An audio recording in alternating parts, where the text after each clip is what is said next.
mission and the economic support to make their courage and sacrifice have purpose so they can continue this fight and do what they're doing. It's critical this funding gets approved and approved as quickly as possible. You know, long before Russia launched its brutal invasion, I made clear how the United States would respond, predicted they would invade, and they surely did.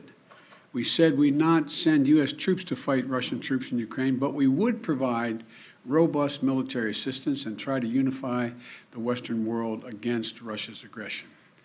I said I would impose powerful sanctions on Russia and that we'd destroy this myth that somehow they could continue to move without the rest of the world acting, that we deploy additional forces to defend NATO territories, particularly in the east along the Russian and Belarus borders. That's exactly what we said we would do, and we did.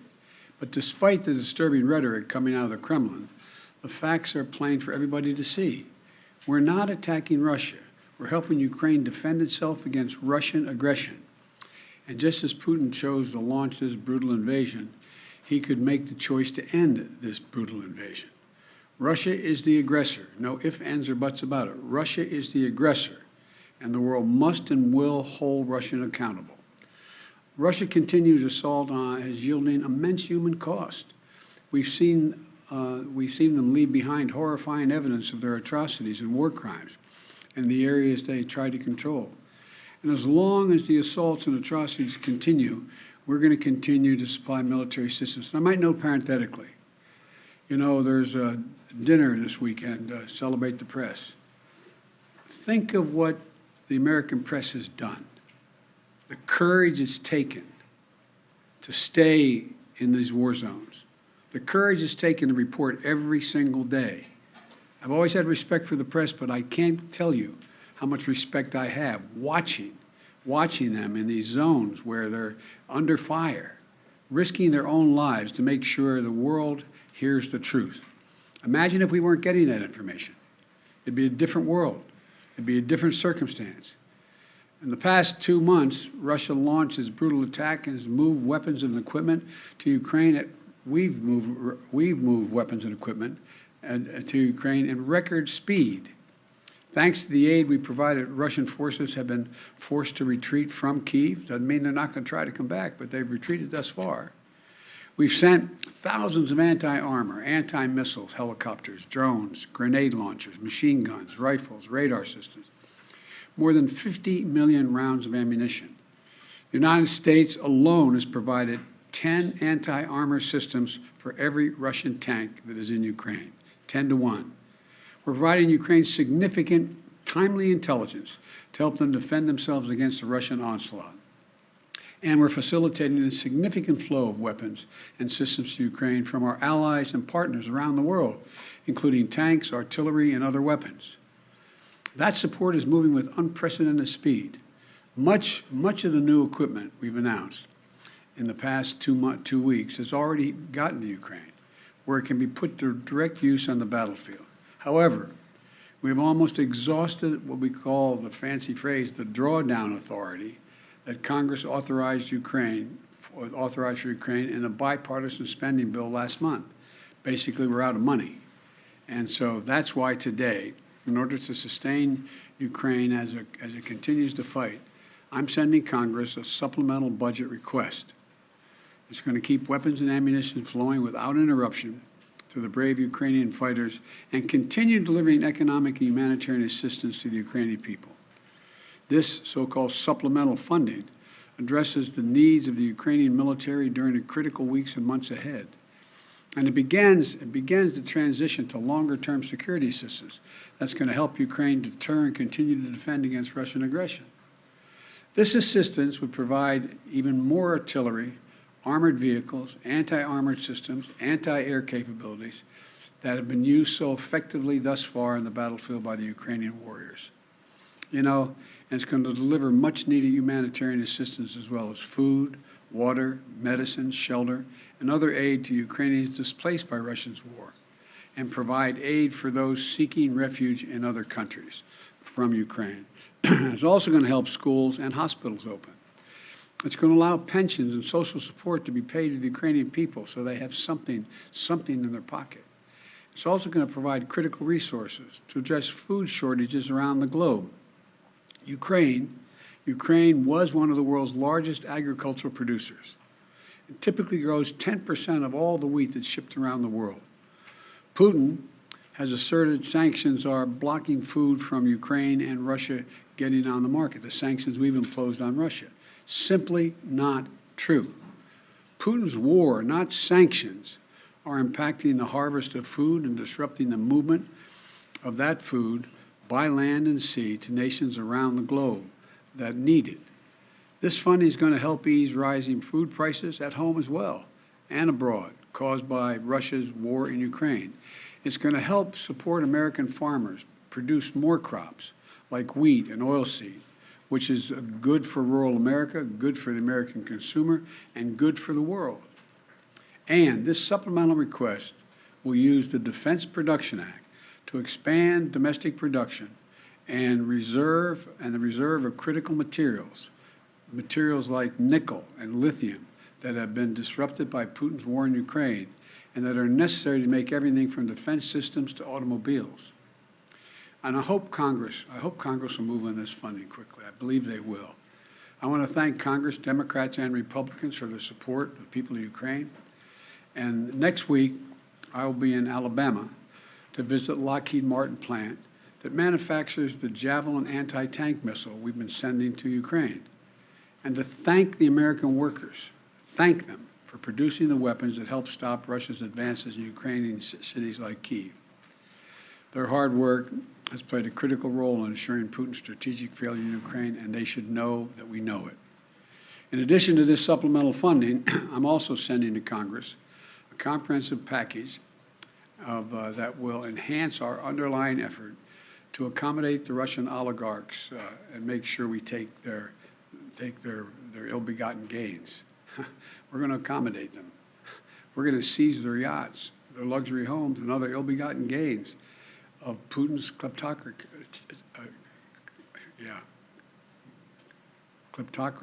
and the guys who are the kleptocracies. But these are bad guys. This legislative package strengthens our law enforcement capabilities to seize property linked to Russia's kleptocracy. It's going to create new expedited procedures for forfeiture and seizure of these properties. And it's going to ensure that when the oligarchs' assets are sold off, funds can be used directly to remedy the harm Russia caused in their help build Ukraine. Additionally, yesterday, Russia threatened two of our allies with a cutoff of energy supplies. While America has ended all Russian fossil fuel imports because we're able to use our vast supply of power in our country, some European countries have faced more challenges in reducing their reliance on Russian fuel. Russia has long claimed to be, quote, the reliable source of energy for the world. No matter what the differences are, their customers are always going to be in good shape. But these actions prove that energy is not just a commodity that Russia sells to help meet other countries' needs, but a weapon we use to deploy against those who stand against their aggression. So let me be clear. We will not let Russia intimidate or blackmail their way out of these sanctions. We will not allow them to use their oil and gas to avoid consequences for their aggression. We're working with other nations like Korea, Japan, Qatar, and others to support our effort to help European allies threatened by Russia with gas, blackmail, and their energy needs in other ways. Aggression will not win. Threats will not win. This is just another reminder of the imperative for Europe and the world to move more and more of our power needs to clean energy. In the United States, we're doing that right now. Last year, we developed more solar, wind, and battery storage than any year in our history, enough to power 56 million American homes. Earlier this month, we acted to bolster the reliance on our nuclear energy facilities, which generates more than half of our carbon-free power. And we're just getting started. I look at this as a serious problem, but also an enormous opportunity, Bottom line, all these actions we've been taking are about the truth, this truth. Investing in Ukraine's freedom and security is a small price to pay to punish Russian aggression to lessen the risk for future conflicts. You know, throughout our history, we've learned that when dictators do not pay the price for their aggression, they cause more chaos and engage in more aggression. They keep moving. And the cost, the threats to America and the world keep rising. We can't let this happen. Our unity at home, our unity with our allies and partners, and our unity with the Ukrainian people is sending an unmistakable message to Putin. You will never succeed in dominating Ukraine. Finally, we're going to continue to deliver critical support to Ukraine. We must also not let our guard down in our fight against COVID-19 at home and abroad. That's why I'm again urging Congress to act on my request for $22.5 billion in emergency resources so the American people can continue to protect themselves from COVID-19. The reason we were so successful in the past is because I was able to work with drug manufacturers to order significant quantities of material we needed ahead of time to get in the front of the line. Without additional funding, we can't pre-order the amount of vaccines we need, and we risk losing our spot in line for vaccines that target multiple variants.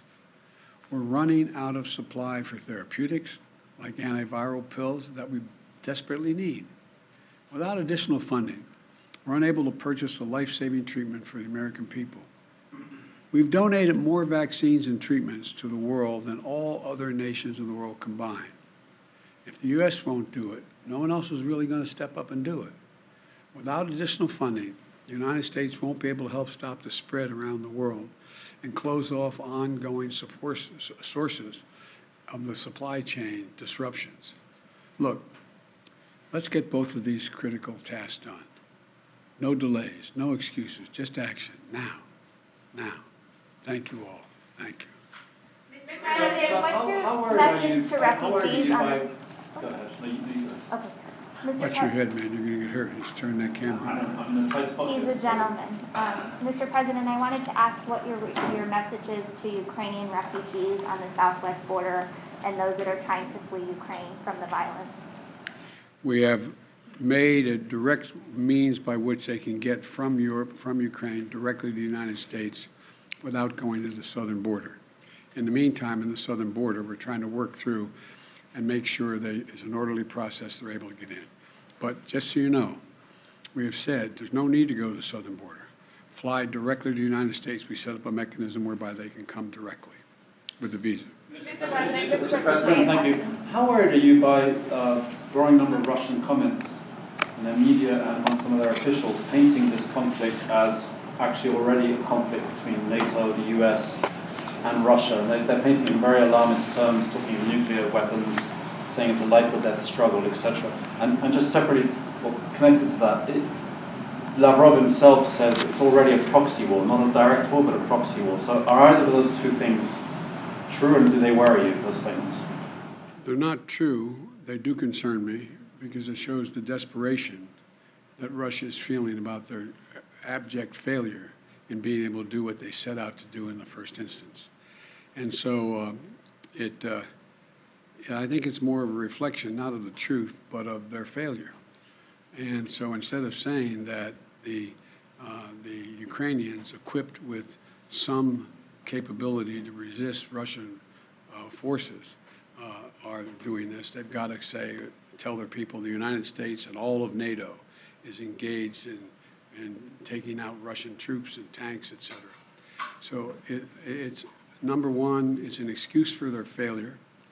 But number two, it's also, if they really mean it, it's no one should be making idle comments about the use of nuclear weapons or the possibility of the need to use that. It's irresponsible. Mr. President, on that, Mr. President, Mr. President, back on the border, Title 42, a number of your Democratic friends are pressuring the White House to maintain that policy. Can you give us a straight answer whether you're going to heed that request or you're going to get rid of it? I can give you a straight answer. We had proposed to eliminate that policy by the end of May. The court has said we can't so far, and what the court says we're going to do. The court could come along and say we cannot do that, and that's it. Mr. President, you say that this is not a proxy war, but Russia clearly disagrees. They say that war means war. So how concerned are you that they may start to act accordingly, even if you disagree? We are prepared for whatever they do. What options do you have to ensure Poland and Bulgaria have sufficient supplies of gas? First of all, as you know, Poland has indicated they have significant reserves of gas that they have planned for, as does, not as much, but as does Bulgaria. And we have worked with our allies from Japan on to say that we may divert our sale of the natural gas that we're sending to those countries and divert it directly to Poland and Bulgaria. So that's as much as I can tell you right now. Sir, how concerned are you about a recession, given the GDP report today showed a contraction of 1.4% in the fourth quarter?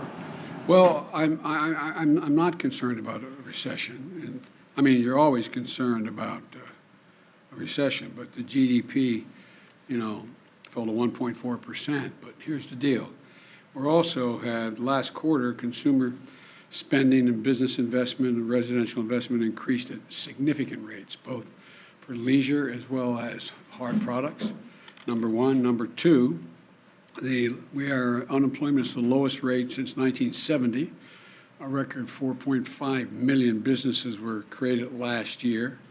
We're in a situation where we have a very different view than Senator Scott of Republicans that want to raise taxes on the middle-class families and want to include half the small business owners in that. So I think what you're seeing is enormous growth in the country that was affected by everything from COVID and the COVID blockages that occurred along the way. Now, you always have to take a look, and no one is predicting a recession now. Some are predicting there may be a recession in 2023. I'm concerned about it, but I know one thing, that if our Republican friends are really interested in doing something about dealing with the economic growth, and they should help us continue to lower the deficit, which we've done last year, over $350 billion. They should be willing to work with us to have a tax code that is actually one that works and everybody pays their fair share.